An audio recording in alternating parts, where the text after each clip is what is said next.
আমার বস একজন নাস্তিক। এই প্রশ্নের উত্তর যদি পান তাহলে মনে হয় ইসলাম ধর্ম গ্রহণ করবেন। আমার বস একজন নাস্তিক। যদি এই প্রশ্নের উত্তর পান, তবে হয়তো ইসলাম গ্রহণ করবেন। কেন কোরআনে এআই সম্পর্কে কিছু বলা হয়নি? কেন কোরআনে এআই সম্পর্কে কিছু বলা হয়নি? কারণ এখন এআই খুব বিপজ্জনক হয়ে গেছে। কারণ এখন এআই খুব বিপজ্জনক হয়ে গেছে। এটা ঈশ্বরের পক্ষ থেকে নয়, এটা প্রমাণ করার জন্য আপনাকে ভুল খুঁজে নিতে হবে। এটি ঈশ্বরের পক্ষ থেকে নয়, তা প্রমাণ করার জন্য আপনাকে ভুল খুঁজে বের করতে হবে। সম্মানিত ভিউয়ার্স, আসসালামু আলাইকুম। কোরআনের মধ্যে কেন এআই সম্পর্কে কোনো ধারণা দেওয়া ছিল না? কোরআনের মধ্যে কেন এআই বিষয়ে কোনো কিছু লেখা নেই বা কোনো কিছু বলা নেই? এআই যে পৃথিবীতে এখন ভয়ঙ্কর রূপ ধারণ করেছে, এটা কোরআনের মধ্যে কেন লেখা নাই এবং কেন উল্লেখ করা ছিল না, এই বিষয় নিয়ে চূড়ান্ত আলোচনা করা হবে আজকের ভিডিওতে। আজকের ভিডিওতে থাকতেছে ডাক্তার জাকির নায়েক। ডাক্তার জাকির নায়েক সমস্ত ভিডিওর মধ্যে সমস্ত বিষয় তুলে ধরবেন।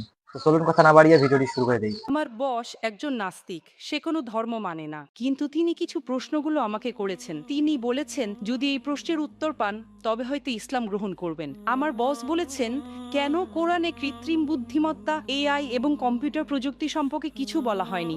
কারণ এখন এআই খুব বিপজ্জনক হয়ে গেছে। এটি অনেক কিছু করতে পারে, যে কোনো কিছু সিদ্ধান্তও নিতে পারে। আমার বস এই ব্যাপারে খুব কৌতূহলী। ধন্যবাদ। আপনার বসকে বলুন, কোরআন কোনো সায়েন্সের বই নয়। SCIENCE। যদি কোরআন সায়েন্সের বই হতো তবে এটি বিশালাকারের হতো। এই যে ভবনটি দেখছেন, এর ভেতরে যত বই রাখা সম্ভব সব বই মিলেও এর সমান হতো না। যদি কোরআন বিজ্ঞানের বই হতো আর এতে সব বৈজ্ঞানিক তথ্য উল্লেখ করা থাকতো, তাহলে কোরআন এতটা বিশাল হয়ে যেত যে আপনি কোনোদিনও তা পড়ে শেষ করতে পারতেন না। কোরআন কোনো সায়েন্সের বই নয়। সায়েন্স, আপনি যদি জিজ্ঞাসা করেন কোরআনে কি লেখা আছে 2 আর 2 মিলে 4 হয়, না, কোরআন কোনো সায়েন্সের বই নয়। এটি নিদর্শনের বই, SIGNS। তাই আমাদের দেখতে হবে কোরআনে যা কিছু বলা হয়েছে তা যেন ভুল না হয়। যদি আপনি মনে করেন যে কোরআনের সব কিছুই উল্লেখ থাকা উচিত, তাহলে ভাবুন তো, বিজ্ঞানে কত হাজার হাজার PhD আছে, doctor, engineer, heart specialist, brain specialist. এই সব কিছু যদি কোরআনে লেখা হতো আর আপনি তা পড়া শুরু করতেন, তাহলে আপনার পুরো জীবনেও তা শেষ করতে পারতেন না। ঠিক না বেঠিক? সুতরাং কোরআনে বিজ্ঞানের সবকিছু উল্লেখ নেই, দয়া করে ভুল বুঝবেন না। কিন্তু কোরআনে যা কিছু বলা হয়েছে তার কোনোটাই ভুল নয়। যদি কোরআনে এমন কোনো বৈজ্ঞানিক তত্ত্ব থাকে যা ভুল প্রমাণিত হয়, তবে তা আল্লাহর পক্ষ থেকে হতে পারে না। আর যদি কোরআনে এমন কিছু বলা হয় যা বিজ্ঞান অনেক পরে, 200 বা 400 বছর পরে আবিষ্কার করেছে, তাহলে সেটাই মুজিজা। তাহলে প্রশ্ন হলো, আপনার প্রশ্নের উত্তরটি এক পদ দেওয়া হচ্ছে, কোরআনে এআই বলা হয়নি কেন? তো চলুন শুনে আসি। কোরআনে AI এর কথা বলা হয়নি কেন? কোরআনে এটা কেন থাকা উচিত? কোরআন কোনো বিজ্ঞানের বই নয়, কিন্তু আল্লাহ জানেন ভবিষ্যতে কি আসতে চলেছে। আমি আপনাকে ব্যাখ্যা করছি।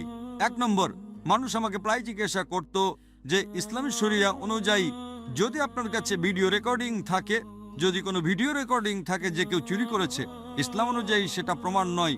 এটাকে প্রাথমিক প্রমাণ হিসেবে ধরা হয় না, এটা দ্বিতীয় প্রমাণ। 10 বছর বা 20 বছর আগে যে কোনো সাধারণ আদালতে যদি আপনি সিসিটিভি ফুটেজ দেখাতেন আর তাতে চোর ধরা পড়তো যে কেউ চুরি করছে, সেটাই যথেষ্ট ছিল। কিন্তু ইসলামে তা নয়। ইসলামের চোখের সাক্ষী প্রয়োজন। তখন মানুষ অবাক হয়ে বলতো, এটা কেমন ধর্ম? কোনটা বেশি নির্ভরযোগ্য, প্রত্যক্ষদর্শী নাকি ভিডিও রেকর্ডিং? কোনটা ভালো, ভিডিও রেকর্ডিং ঠিক না ভুল? আপনার বসকে জিজ্ঞাসা করুন। সুতরাং 20 বছর আগে যদি আপনার কাছে ভিডিও রেকর্ডিং থাকতো, তবে তা ইসলামের চেয়ে সুবিধাজনক না। প্রত্যক্ষদর্শী হলো প্রাথমিক প্রমাণ, ভিডিও রেকর্ডিং গ্রহণযোগ্য ছিল না। আজ যখন কৃত্রিম বুদ্ধিমত্তা এসেছে, আপনি সহজেই আপনার ডাকাতের একটা ভিডিও তৈরি করতে পারেন। সুতরাং এখন মানুষ জেগে উঠেছে। আজ এটি প্রাথমিক প্রমাণ নয়। তাই ইসলাম অনেক উন্নত।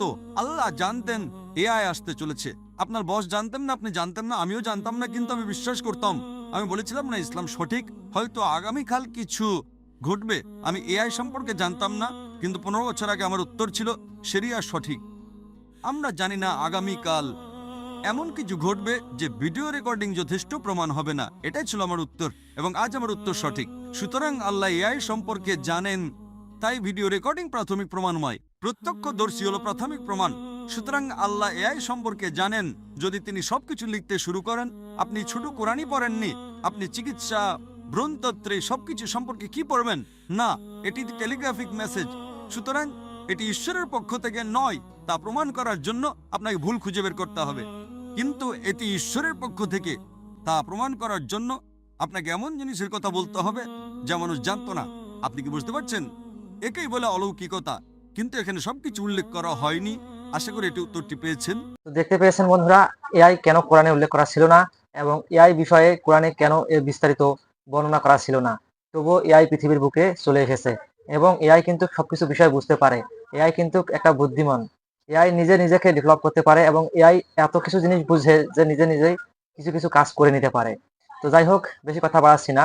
এই বিষয়ে যদি আপনার আরো জানার মতো কোনো কিছু জানার থাকে তো অবশ্যই আপনারা কমেন্ট করে জানিয়ে দিবেন।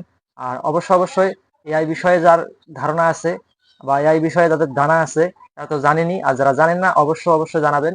এর পরবর্তী ভিডিওতে আমি এই বিষয়ে আরো চূড়ান্ত আলোচনা নিয়ে চলে আসবো। তো এইরকম ভিডিও পাওয়ার জন্য অবশ্যই চ্যানেলটিকে সাবস্ক্রাইব করে নেবেন, ভিডিওটি শেয়ার দিয়ে দিবেন, আর ভিডিওতে একটা করে লাইক দিতে ভুলবেন না। আর ভিডিওটা ঘরের দোকানে শেয়ার দিবেন, 10 ভাই যেন দেখে এই বিষয়টি উপকৃত হতে পারে কেন কোরআনের মধ্যে এই কথাটা লেখা ছিল না। তো ভিডিও আর বাড়াচ্ছি না, ভিডিও এখানে শেষ করতেছি। আপনারা ভালো থাকবেন, সুস্থ থাকবেন, দেখা হবে বরাবরের মতো পরবর্তী ভিডিওতে। আপনাদের শরীরের সুস্বাস্থ্য কামনা করে বিদায় নিচ্ছি আমি মোহাম্মদ জাকির ইসলাম। ভিডিওটি এতক্ষণ অবধি দেখার জন্য আপনাকে অসংখ্য ধন্যবাদ।